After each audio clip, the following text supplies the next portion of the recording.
ሰላም ጤና ይስጥልን ክብራን ተመልካቾቻችን የአፍሪካን ሬኔሳንስ ቴሌቪዥን ዜናዎች ከዚህ በማስከተል ይቀርባሉ። በቅድሚያም አርዕስተ ዜናዎቹን ነው።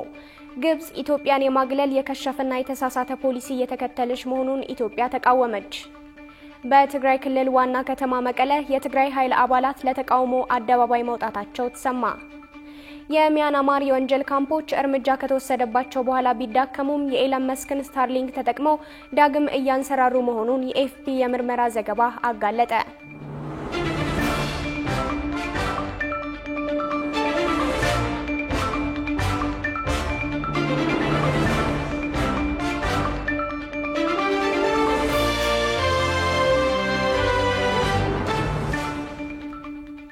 ተመልካቾቻችን በያላችሁበት የዓለም ጥግ ሰላምታችን ይድረስ። ይህ የአፍሪካን ሬኔሳንስ ቴሌቪዥን የዜና ሰዓት ነው። የተመራረጡ ዜናዎቻችንን ወደ እናንተ እናደርሳለን። አብራችሁን ልትሆኑ የምጋብዛችሁ ጽዮን ላይኩል ነኝ። ወደ ቀዳሚው ዜናችን ስናልፍ ግብጽ ኢትዮጵያን የማግለል የከሸፈና የተሳሳተ ፖሊሲ እየተከተለች መሆኑን ኢትዮጵያ ተቃወመች። ከሰሞኑ በግብጹ ፕሬዝዳንት አብዱልፈታህ አልሲሲ አንደበት ግብጽ የውሃ ደህንነቷን ለመጠበቅ ኢትዮጵያን በተመለከተ አስፈላጊ እርምጃዎችን ትወስዳለች ማለታቸውን ተከትሎ የውሃና ኢነርጂ ሚኒስቴር ምላሽ ሰጥቷል። ተጨማሪ ያለን የግብጽ ያላባራ ክስ ከህዳሴ ግድቡ መጠናቀቅ በኋላም ተጠናክሮ ቀጥሏል። ኢትዮጵያ በበኩሏ የግብጽን የተለመደ ክስ እርባና ቢስ ያደረገ ምላሽ መስጠቷን ቀጥላለች። በተለይም ባሳለፍነው መስከረም ወር ከተደረገው የተባበሩት መንግስታት ድርጅት ጉባኤ ጀምሮ ግብጽ የግድቡን ጉዳይ ወደ ዓለም አቀፉ የግልግል ፍርድ ቤት እንደምትወስደው ከማሳወቅ አንስቶ ተደጋጋሚ ክሶችን ኢትዮጵያ ላይ መወርወርና እርምጃ ወስዳለው የሚሉ ዛቻዎችንም እያሰማች ነው የምትገኘው። ከሰሞኑ በካይሮ በተደረገው 8ኛው የውሃ ሳምንት ላይ በተንቀሳቃሽ ምስል መልእክት ያስተላለፉት የግብጹ ፕሬዝዳንት አብዱልፈታህ አልሲሲ በህዳሴ ግድቡ ላይ ግብጽና ሱዳን የሚያቀርቡትን አሳሪ ውል እንድትፈርም ኢትዮጵያ ላይ እርምጃ ሊወስዱ እንደሆነ ሲናገሩ ተደምጠው ነበር። ፕሬዝዳንቱ ከዛም አልፈው ኢትዮጵያ ታላቁ የህዳሴ ግድብን በማስተዳደር ላይ እየተከተለችው ባለው ኃላፊነት የጎደለው አካሄድ ላይ ሀገራቸው እጇን አጣጥፋ እንደማትቀመጥ ገልጸው ጥቅሟን ለማስከበር አስፈላጊ ያላቸውን እርምጃዎች እንደምትወስድ በድጋሚ ሲናገሩ ተደምጠው ነበር። ኢትዮጵያ ለዚህ የግብጽ ፕሬዝዳንት ንግግር ምላሽ ሰጠች ሲሆን የውሃና ኢነርጂ ሚኒስቴር ባወጣው መግለጫ ግብጽ በአባይ ወንዝና በታላቁ የኢትዮጵያ ህዳሴ ግድብ ዙሪያ ያላትን ጸባጫሪ አቋም አጠናክራ መቀጠሏን አስታውቋል። ግብጽ በአባይ ወንዝ ላይ ባላት የቅኝ ግዛት ዘመን አስተሳሰብ በውሃ ሀብት ዘርፍ ትብብርና ዲፕሎማሲን ከመምረጥ ይልቅ ኢትዮጵያን የማፍረስና የማግለል የከሸፈና የተሳሳተ ፖሊሲ እየተከተለች እንደምትገኝም ነው ሚኒስትሩ ባወጣው መግለጫ ላይ ያሰፈረው።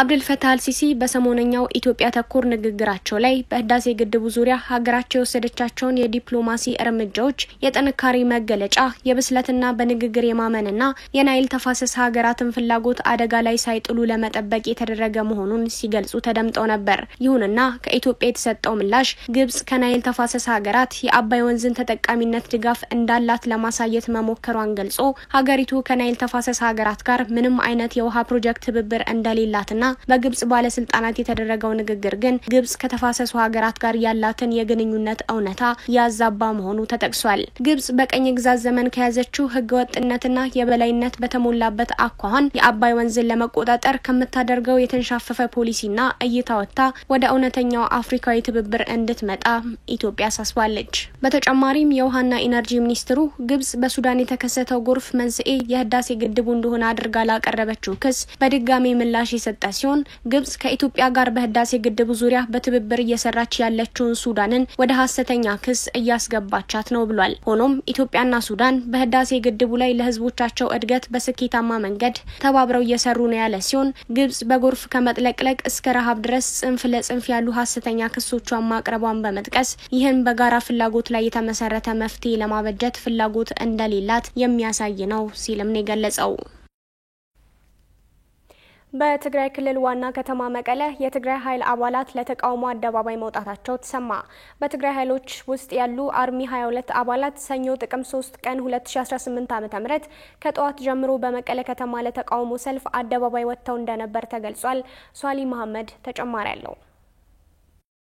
ባሳለፍነው ሰኞ ጥቅምት 3 ቀን 2018 ዓ.ም በትግራይ ክልል ዋና ከተማ መቀለ የትግራይ ኃይል አካል የሆኑ የአርሚ 22 አባላት ለተቃውሞ አደባባይ በመውጣት ቅሬታቸውን ማሰማታቸውና ለሰዓታት መንገድ ዘግተው እንደነበር ተሰምቷል።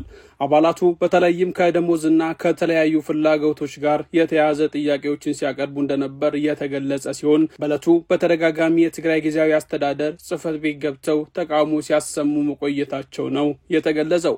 ይህ አርሚ 22 የተባለው የትግራይ ኃይሎች ክፍል ሰላማዊ ሰልፉን ከጠዋት አንስቶ እስከ ከሰዓት ድረስ እንዳደረገ የተነገረ ሲሆን ዋነኛ ጥያቄያቸው በተለይም ከደሞዝ ክፍያ ጋር የተያያዘ እንደሆነ ተገልጿል። አባላቱ አደባባይ በወጡበት ጊዜ ጥያቄያቸውን የሚያንጸባርቁ መፈክሮች ሲያሰሙ እንደነበር የቢቢሲ ዘገባ ያስነበበ ሲሆን ከነዚህም መካከል የሰራዊቱና የተሰዉ አባላት የደሞዝና ጥቅማ ጥቅም ጥያቄን የሚመለከቱ ሰላም እንደሚፈልጉ የሚገልጹ እንዲሁም አስተዳደሩ ጥያቄያቸውን እንዲሰማ የሚጠይቁ ይገኙበታል።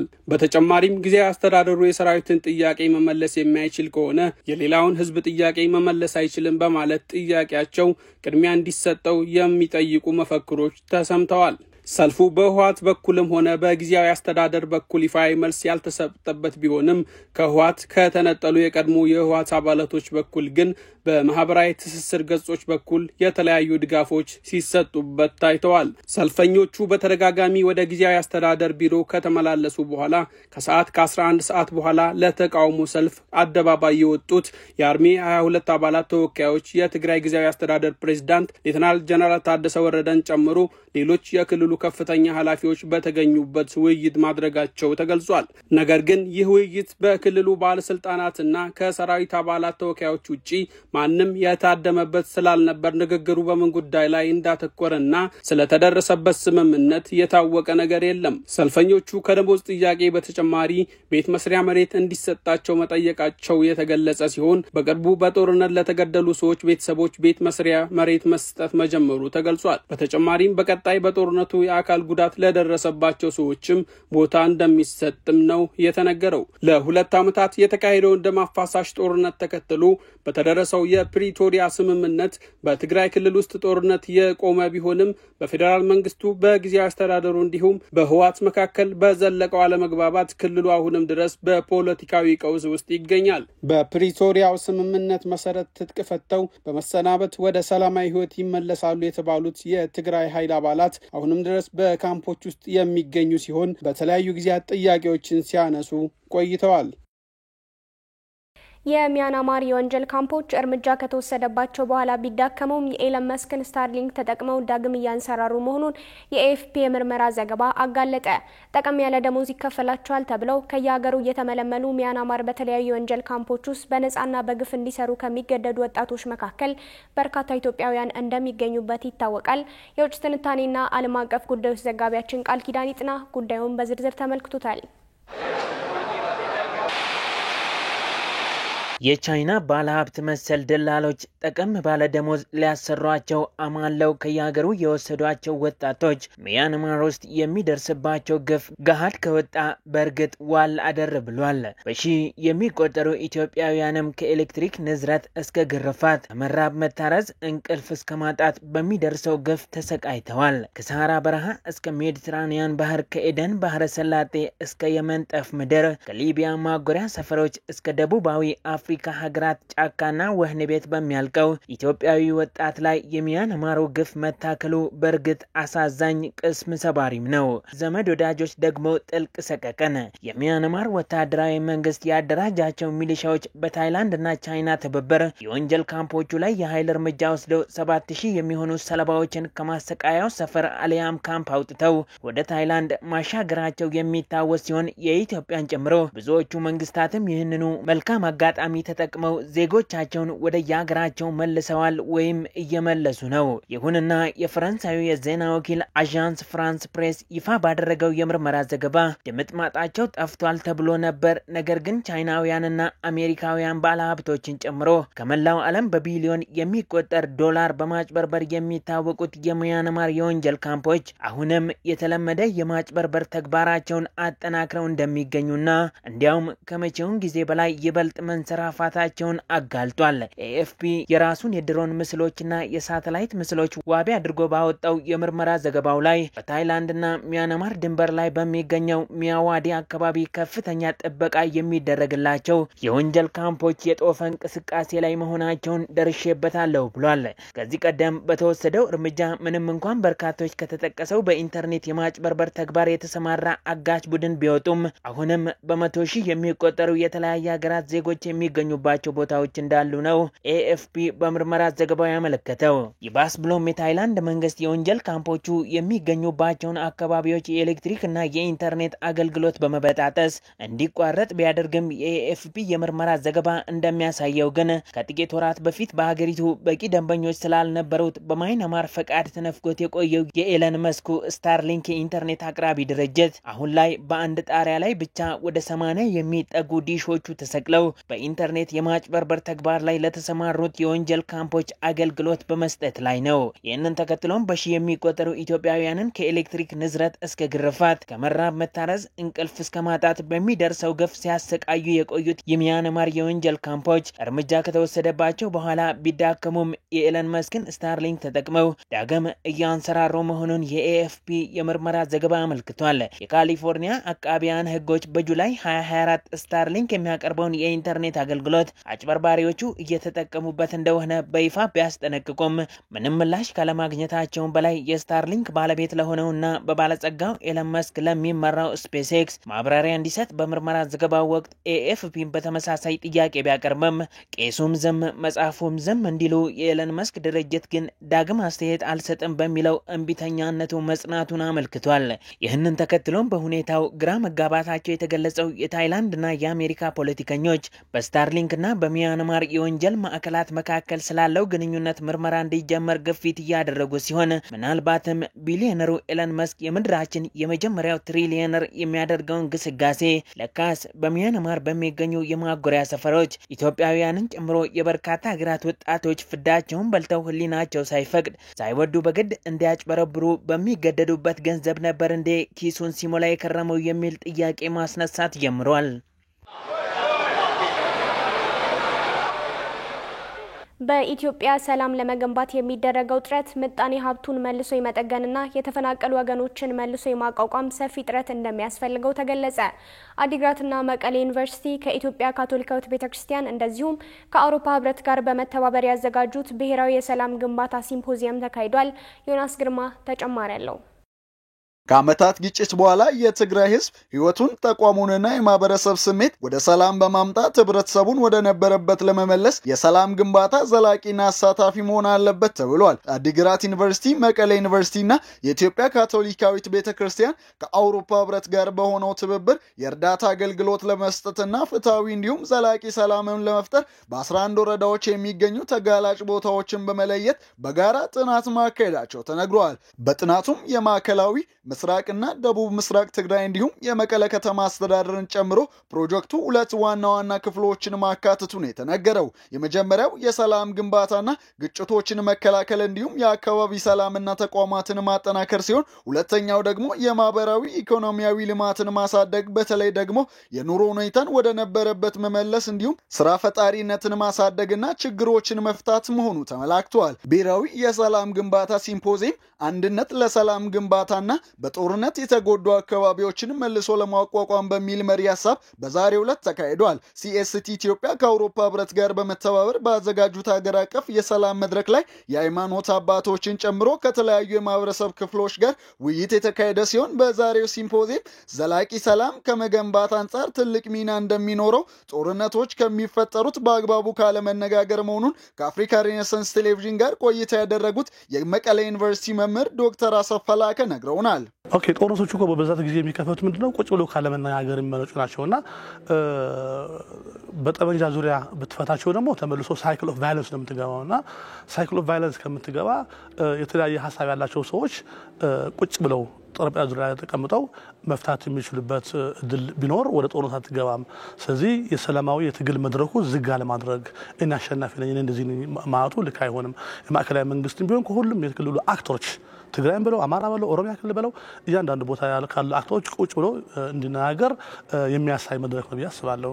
መምህሩ አክለው ሀሳቦችን በጠመንጃ ዙሪያ ሳይሆን በጠረጴዛ ዙሪያ መነጋገር አስፈላጊ መሆኑን አበክረው ተናግረዋል። በሌላ በኩል የኢትዮጵያ ሃይማኖት ጉባኤ ምክትል ጸሐፊ መሱድ አደም ባደረጉት ንግግር እንደዚህ ያሉ ዘላቂ ሰላምን ለማምጣት የሚደረጉ ሲምፖዚየሞች በጥናታዊ ጽሑፎች የተደገፉ በመሆናቸው የሁሉንም ባለድርሻ አካላት ምላሽ የሚፈልጉ ናቸው ብለዋል። እንግዲህ ጠቀሜታውን ምንድነው? በመጀመሪያ ደረጃ ያው ሲምፖዚየሙ በጥናት የተደገፈ ነው። እንዳየነው እስካሁን 2 ጥናታዊ ጽሑፎች ቀርበዋል።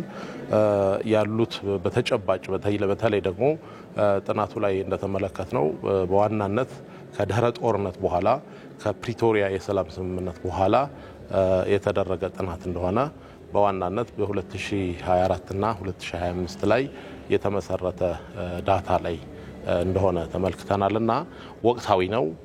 እጅግ በጣም ምላሽን የሚሻ ነው እና የሁሉንም ባለድርሻ አካላት ሚናቸውን ደግሞ ለይቶ የሚያስቀምጥ ከመሆኑ አኳያ በጥናት የተደገፈ እንዲሁ ዝም ብሎ ምንድነው ዘላቂ ሰላም ለማምጣት ቀጣይነት ያለው ሰላም ለማምጣት እንደ ሀገር ስንሰራ ምን ላይ እንመስረት የሚለውን በዋናነት የሚመልስ ነው። በመጨረሻም የሲኤስቲ ኢትዮጵያ ካውንትሪ ዳይሬክተር ወይዘሮ ታምራት በላይ እንደዚህ አይነት ፕሮግራሞች ህዝብ ለህዝብ ያለውን ትስስር በማጠናከር ዘላቂ ሰላምን በመፍጠር በኩል ትልቅ ሚና እንደሚኖረው ገልጸው ዛሬ የተጀመረው የሰላም ሲምፖዚየም በሁሉም ባለድርሻ አካላት ርብርብ ተደርጎበት ተጠናክሮ ይቀጥል ብለዋል። አንድ ነገር ማስተላለፍ እኛ የምንፈልገው በህዝብ ላይ የተመሰረተ የሰላም ፕሮግራም፣ የሰላም ንግግር፣ የሰላም ውይይት እና በጥናት ላይ የተመሰረተ ከሆነ ዘላቂ ልናመጣ እንችላለን እና ሰላም በቀላሉ ሰላምን ስታበላሽ ቀላል ነች። ሰላምን ለማምጣት ግን ትዕግስት ይፈልጋል፣ ጊዜ ይፈልጋል።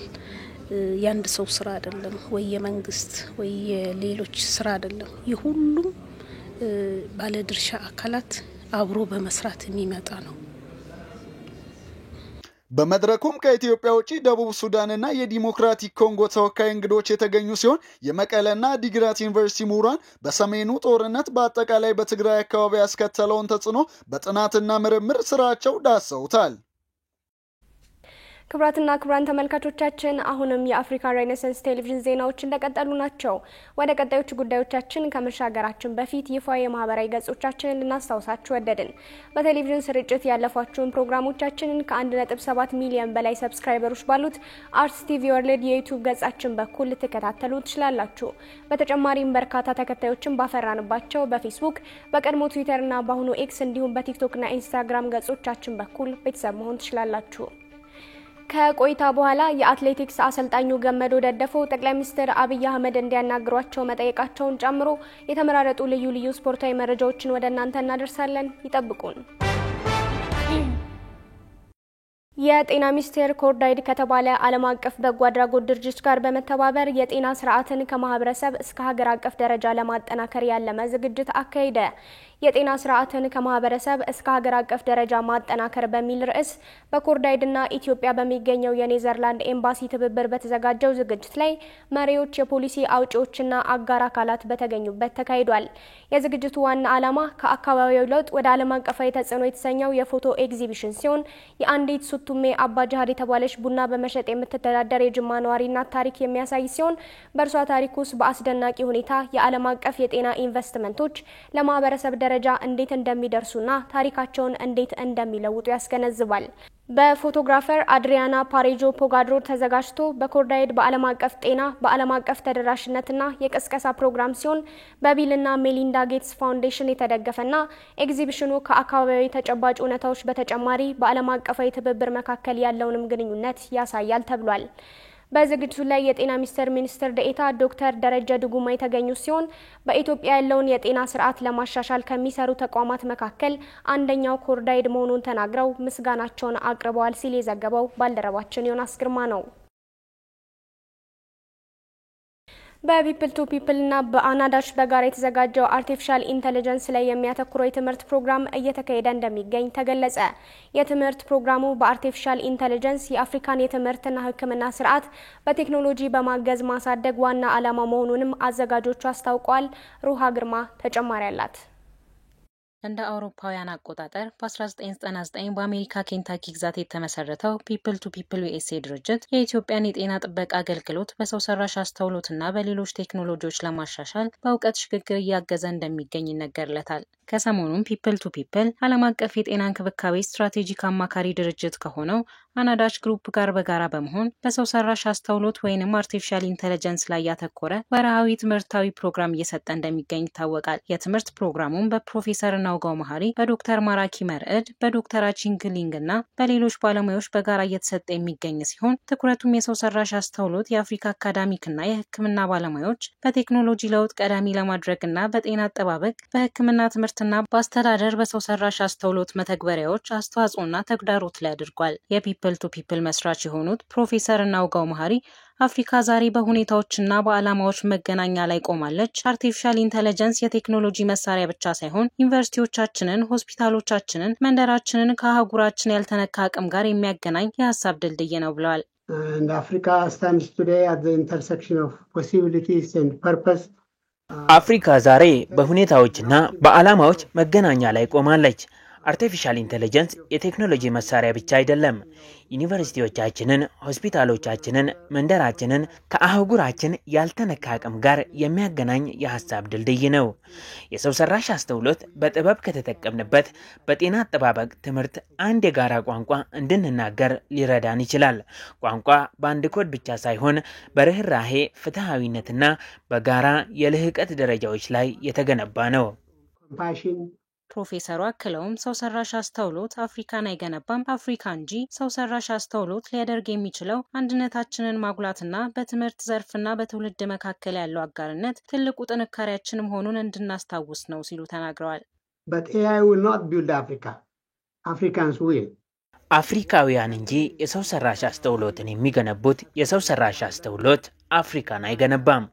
የሰው ሰራሽ አስተውሎት ሊያደርገው የሚችለው አንድነታችንን ማጉላት፣ የዓለም ባንክን ትምህርት ማፋጠንና በብሔር በትምህርት ዘርፍና በትውልድ መካከል ያለው አጋርነት ትልቁ ጥንካሬያችን መሆኑን እንድናስታውስ ማገዝ ነው። ቀጣዩ ፕሮግራምን በታህሳስ 8 2018 ዓ.ም እንደሚጀመር ተገልጿል። ክቡራን ተመልካቾች አሁን የደሴቲቱ ሀገር ኬፕ ቨርዴ በታሪኳ ለመጀመሪያ ጊዜ በዓለም ዋንጫ ማለፏን ጨምሮ ልዩ ልዩ ስፖርታዊ መረጃዎችን ወደ እናንተ የምናደርስበት ሰዓት ላይ ደርሰናል። ስፖርታዊ መረጃዎቹ በባልደረባችን ጌታውን አበበ ወደ እናንተ ይደርሳሉ። ከመረጃዎቹ ጋር መልካም ቆይታ። የአክብሮት ሰላምታችን በያላችሁበት ይደርሳችሁ። ከአፍሪካ ሬኔሳንስ ቴሌቪዥን የሰዓቱን ስፖርታዊ መረጃዎች ይዘን መጥተናል። መረጃዎቻችንን ከሀገር ውስጥ እንጀምራለን። ጠቅላይ ሚኒስትር አብይ አህመድ ርቀውናል ያነጋግሩን ሲሉ የአትሌቲክስ አሰልጣኝ የሆኑት አሰልጣኝ ገመዶ ደደፎ ጥሪ ያቀረቡ። የረጅም ርቀት ሩጫ አሰልጣኝ የሆኑት ገመዶ ደደፎ የኢትዮጵያ ጠቅላይ ሚኒስትር አብይ አህመድ አትሌቲክሱን እንዲመለከቱ ከሀገሬ ቴሌቪዥን ጋር በነበራቸው ቆይታ ጠይቀዋል። አሰልጣኙ ባቀረቡት ጥሪ ጠቅላይ ሚኒስትር አብይ አህመድ ወደ አትሌቲክሱ ትንሽ አንገታቸውን ያስገቡ ርቀውናል ሲሉ ተናግረዋል። አትሌቶች ራሳቸው ጠቅላይ ሚኒስትር አብይ አህመድ ርቀውናል ላያውቁንም ይላሉ ያሉት አሰልጣኝ ገመዶ ምክንያቱም የኬንያው መሪ አትሌቶቹን ሲሸኙና ሲቀበሉ ያያሉ ሲሉ ተደምጠዋል። አክለውም አትሌቶች ብዙ ጥያቄ ያላቸው ያሉት አሰልጣኙ ጠቅላይ ሚኒስትር አብይ አህመድ ትንሽ ደቂቃም ቢሆን ቀርበው ያወያዩን ሲሉ ጥሪ አቅርበዋል።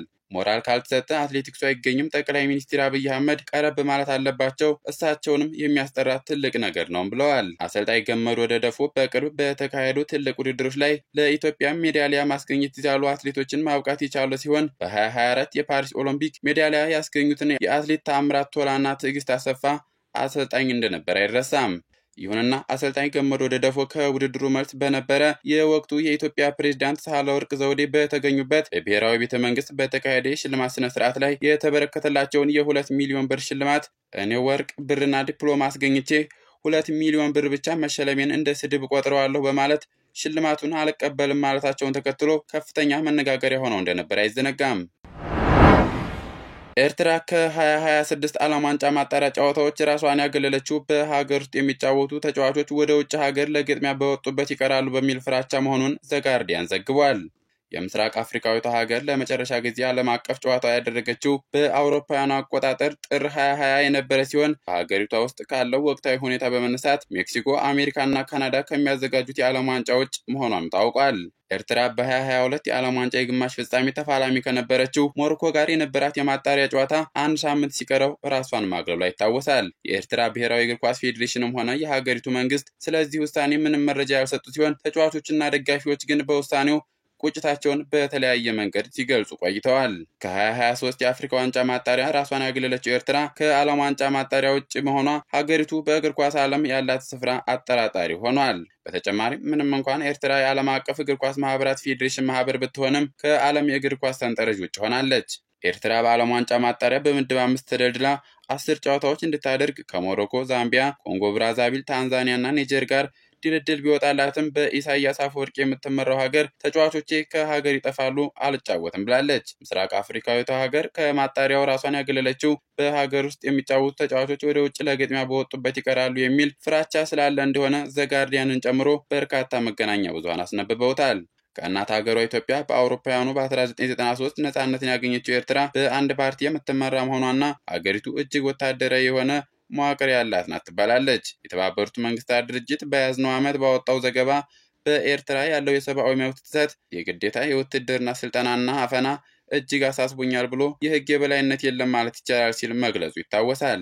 ከዚህ ቀደም የተለያዩ ኤርትራውያን ተጫዋቾች ለብሔራዊ ቡድንና ለክለብ ግጥሚያ ከሀገር ወጥተው ሳይመለሱ በዛው ቀርተዋል። ለ2018 የዓለም ዋንጫ ማጣሪያ ወደ ቦትስዋና ያቀኑ 10 ተጫዋቾች ህዳር 2015 ላይ ጥገኝነት ጠይቀው ተፈቅዶላቸዋል። ታህሳስ 2019 ደግሞ ቀጠናዊ ውድድር ለማድረግ ወደ ኡጋንዳ ካቀኑ ተጫዋቾች መካከል 7ቱ መጥፋታቸው ኤርትራውያን ለእግር ኳስ በራቸውን እንዲዘጉ አስገድዷቸዋል ተብሏል።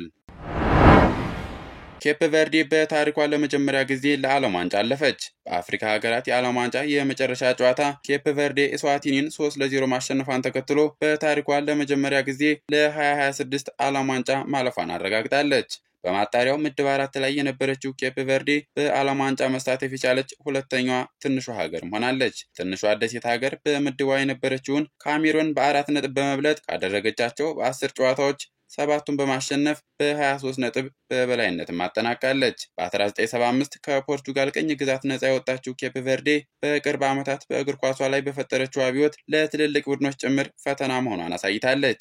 የወቅቱ የብሔራዊ ቡድኑ አሰልጣኝ ቡቢስታ ቡድኑን ከተረከቡ 5ኛ ዓመታቸው ላይ የሚገኙ ሲሆን በቂ ጊዜ ማግኘታቸው ኬፕ ቨርዴን ከትልቁ መድረክ ጋር ለመጀመሪያ ጊዜ እንድትተዋወቅ አድርገዋታል። በተያያዘ ዜና በአፍሪካ ሀገራት የዓለም ዋንጫ ማጣሪያ ምድብ 3 ላይ የሚገኙት ቤኒን፣ ደቡብ አፍሪካና ናይጄሪያ ወደ ዓለም ዋንጫው ለማለፍ የሚያደርጉት ጨዋታ ይጠበቃል። በዓለም ዋንጫው ምንም የተሳትፎ ታሪክ የሌላት ቤኒን ምድቡን በ18 ነጥብ እየመራች የምትገኘው ቤኒን የራሷን ዕድል በራሷ ለመወሰን ከሜዳዋ ውጭ ከናይጄሪያ የምታደርገው ጨዋታ ትልቅ ግምት አግኝቷል። በ14 ነጥብ 3ኛ ደረጃ ላይ የተቀመጠችው ናይጄሪያ በበኩሏ አሸንፋም የደቡብ አፍሪካን ነጥብ መጣል የምትጠብቅ ሲሆን ቤኒን ካሸነፈች ግን በቀጥታ ማለፏን ታረጋግጣለች። በዚሁ ምድብ የቤኒን ነጥብ መጣል የምትጠብቀው ደቡብ አፍሪካ ከምድቡ ከተሰናበተችው ሩዋንዳ በተመሳሳይ ጨዋታዋን የምታከናውን ይሆናል። በሌሎች የዛሬ ጨዋታዎች ሴኔጋል ከሞሪታኒያ፣ ዲሞክራቲክ ኮንጎ ከሱዳን፣ ኮትዲቯር ከኬንያ፣ ጋቦን ከቡሩንዲና ሞሮኮ ከኮንጎ በተመሳሳይ ምሽት 4 ሰዓት ላይ የሚጫወቱ ይሆናል። ውድ ተመልካቾቻችን የአፍሪካን ሬኔሳንስ ቴሌቪዥን የሰዓቱ ዜናዎች የተከታተላችሁትን ይመስሉ ነበር። ስለሰጣችሁን ጊዜ ከልብ ያመሰገንን። ከዜናዎቹ ጋር ጽዮን ላይ ቆይታ አድርጌያለሁ። ከቀሪ ጣቢያችን ዝግጅቶች ጋር መልካም ጊዜ ተመኘው።